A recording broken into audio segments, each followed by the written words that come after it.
Hi friends, మన ఛానల్కి స్వాగతం.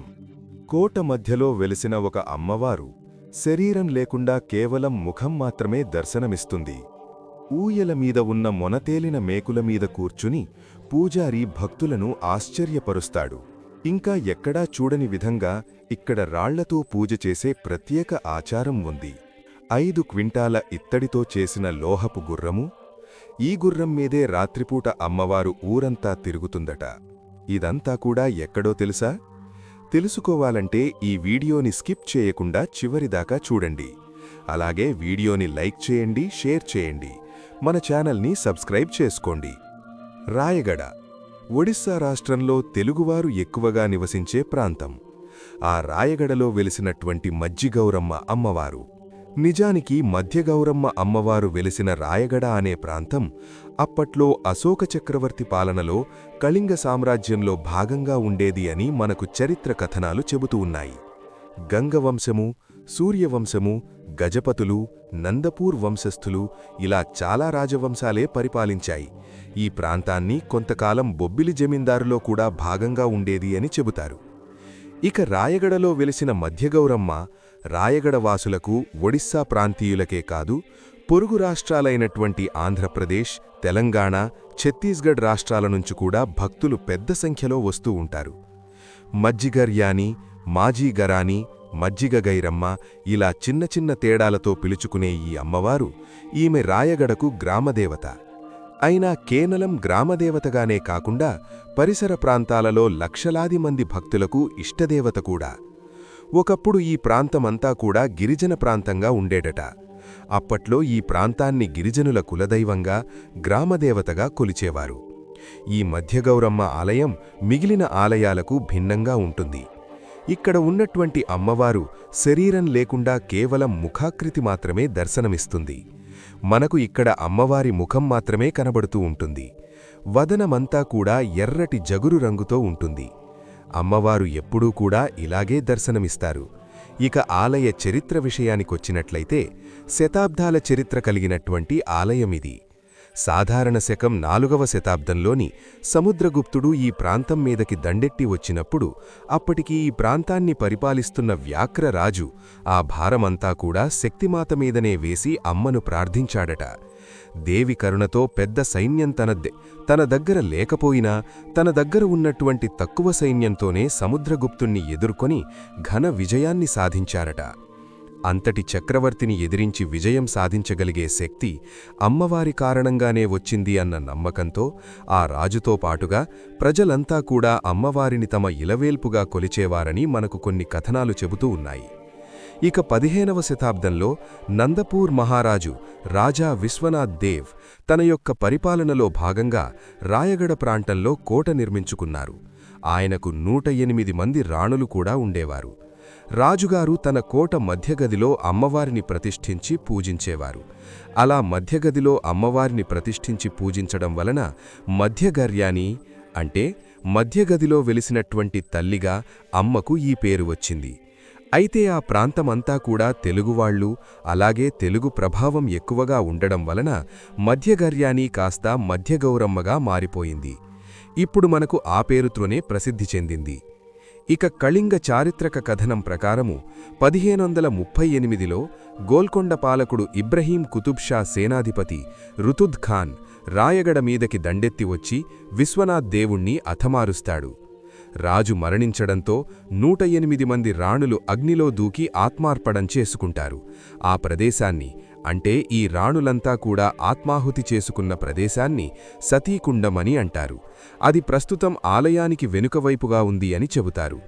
అలా ఆ రాజు మరణించడము, రాణులంతా కూడా ఆత్మాహుతి చేసుకోవడంతో అమ్మవారి ఆలనాపాలనా చూసేవారే కరువైపోయారు. అలా కోట అంతా కూడా శిథిలమైపోయి ఆలయం కూడా మరుగున పడిపోయింది. అలా మరుగున పడిపోయిన ఆలయము మళ్లీ కొన్ని శతాబ్దాల తర్వాత అంటే 1930వ సంవత్సరంలో వెలుగులోనికి వచ్చింది. బ్రిటిష్ వారు విజయనగరం నుంచి రాయపూర్ వరకు కూడా రైల్వే లైన్ వేయడం ప్రారంభించారు. అందులో భాగంగానే రాయగడ మధ్యగౌరమ్మ ఉన్నటువంటి ప్రదేశంలో జంజావతి నదిపైన వంతెన నిర్మాణానికి కూడా పూనుకున్నారు. నిర్మాణం సగంలో ఉండగానే మొత్తం కూడా కూలిపోయిందట. ఇలా ఎంత ప్రయత్నం చేసినా ఆ వంతెన నిర్మాణం పూర్తయ్యేది కాదట. అప్పుడు ఆ వంతెన నిర్మాణం చేస్తున్న నిర్వాహకుల కలలో అమ్మవారు కనిపించి, నాకు ఇక్కడ ఆలయం నిర్మిస్తేనే వంతెన నిలబడుతుంది అని చెప్పిందట. ఆ ప్రకారంగానే ఝంఝావతి సమీపంలో ఒక ఆలయాన్ని నిర్మించారు. అదే ఇప్పుడున్న మనం చూస్తూ ఉన్నటువంటి మధ్యగౌరమ్మ ఆలయం. ఆలయ ముఖద్వారానికి రెండు వైపులా 2 సింహాలు మనకు స్వాగతం చెబుతున్నట్టుగా ఉంటుంది. ఆ ముఖద్వారం దాటి ముందుకు వెళ్లగానే ఎత్తైన లోహపు గుర్రం కనబడుతుంది. ఇక్కడ ఉన్నటువంటి గుర్రాన్ని 5 క్వింటాల ఇత్తడితో తయారు చేశారట. గుర్రం మీదనే అమ్మవారు రాత్రులు పట్టణంలో తిరుగుతూ పట్టణాన్నంతా కూడా కాపాడుతుంది అని ఇక్కడ ఉన్నటువంటి స్థానికుల నమ్మకం. ఇక అక్కడి నుంచి ముందుకు వెళ్లిన తర్వాత అమ్మవారు దర్శనమిస్తారు. అమ్మవారు ఎర్రటి ముఖంతో ఇక్కడ దర్శనమిస్తారు. ఇక ఈ ఆలయంలో చాలా విశేషాలే దాగి ఉన్నాయి. అన్నిటికన్నా కూడా ముఖ్యమైనది, ఆశ్చర్యకరమైనది ఆలయంలో జరిగే ముండ్ల ఊయల సంబరం. ప్రతి సంవత్సరం కూడా చైత్రమాసంలో ఏకాదశి నుంచి పౌర్ణమి వరకు 5 రోజుల పాటు చైత్రోత్సవం ఇక్కడ ఘనంగా జరుగుతుంది. ఆ సందర్భంగానే ఇక్కడ ఒక శక్తి హోమాన్ని కూడా చేస్తారు. చివరి రోజున పూర్ణాహుతి చేసి ఆ తర్వాత అగ్నిమల్లెల కార్యక్రమాన్ని కూడా ఇక్కడ నిర్వహిస్తారు. అగ్నిమల్లె అంటే కనకనలాడే నిప్పులపైనుంచి ఆలయ పూజారి నడుచుకుంటూ వెళతాడు. ఆ తర్వాత మిగిలిన భక్తులందరూ కూడా అగ్నిమల్లెలు అంటే ఆ నిప్పుల మీద నుంచి నడుచుకుంటూ వెళతారు. దీనినే ఇక్కడ అగ్నిమల్లెలు అని పిలుస్తారు. అంటే మనము దేవీ పూజలు, హోమాలు, భవానీ మాల పూజలు ఇలాంటివి జరుపుకుంటూ ఉన్నప్పుడు అగ్నిగుండాలు నిర్వహించడమనేది, నిప్పుల మీద నడవడమనేది కూడా మనం చూస్తూనే ఉంటాం కదా. ఇది కూడా అలాంటిదే. ఈ అగ్నిమల్లెల కార్యక్రమం తర్వాత జరిగేదే ముండ్ల ఊయల సంబరము. ఇది ఇక్కడ మరింత ఆశ్చర్యకరంగా ఉంటుంది. ఎంతో భయంకోల్పేదిగా ఉంటుంది. ఒక ఊయల మీద ఉన్న మొనతేలిన మేకుల మీద కూర్చొని భక్తులను ఎంతగానో ఆశ్చర్యచకితులను చేస్తాడు పూజారి. ఇక్కడ ఈ చైత్రోత్సవం జరిగే 5 రోజుల పాటు లక్షల సంఖ్యలో భక్తులు అమ్మవారిని దర్శించుకుంటారు. ఇక ఈ ఆలయంలో మరొక దర్శనీయమైనటువంటి స్థలము ఇక్కడ ఉన్నటువంటి ముడుపుల చెట్టు. ఆలయ ప్రాంగణంలోనే ఒక దేవతా వృక్షముంటుంది. ఆ చెట్టుకు భక్తులు ఎర్రటి బట్టని, గాజులని ముడుపులుగా కట్టి తమ యొక్క కోరికను తీరిస్తే మళ్ళీ వచ్చి దర్శనం చేసుకుంటాము అని మొక్కుకుంటారు. అలా ముడుపులు కడితే కోరిన కోరికలు తప్పకుండా నెరవేరుతాయని భక్తుల యొక్క నమ్మకము. అందుకే ఇక్కడ ఉన్నటువంటి దాన్ని ముడుపుల చెట్టు అని అంటారు. ఇక ఇక్కడ ఉన్నటువంటి ఆలయంలో మరొక వింత ఏమిటి అంటే రాళ్ల పూజ. అమ్మవారి దర్శనం చేసుకున్నటువంటి భక్తులు అక్కడే ఉన్న రాయిగాని మందిరం దగ్గరికి వచ్చి ఒక్కొక్కరు ఒక్కొక్క రాయి వేస్తారు. ఇదే రాళ్ల పూజ. ఇలా భక్తులు వేసిన పేరుకుపోయిన ఆ రాళ్లను ప్రతి సంవత్సరం కూడా విజయదశమి తర్వాత దగ్గరలో ఉన్న ఒక లోయలో వేస్తారు. సాధారణంగా ఏ పూజ చేసినా కూడా పూలపత్రాలతో చేస్తాము. కానీ ఇక్కడ రాళ్లతో పూజ చేయడమనేది ఎక్కడా లేదు. కానీ ఇక్కడ రాళ్లతో పూజ చేయడం కాస్త వింతగానే అనిపిస్తూ ఉంటుంది. ఇలా రాళ్లతో పూజ చేయడానికి వెనుక ఆచారాలకు సంబంధించిన ఎలాంటి ఆధారాలు కూడా కనబడవు. అయితే పూర్వం ఇదంతా కూడా గిరిజన ప్రాంతం కాబట్టి అలా వారి ద్వారానే ఈ ఆచారం వచ్చి ఉంటుంది అన్న భావన కూడా ఇక్కడ వినబడుతోంది.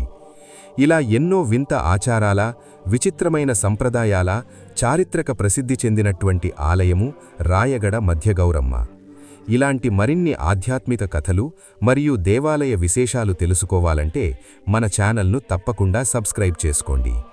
వీడియో నచ్చితే లైక్ చేయండి, మీ ఫ్రెండ్స్తో షేర్ చేయండి. Thanks for watching. నమస్కారం.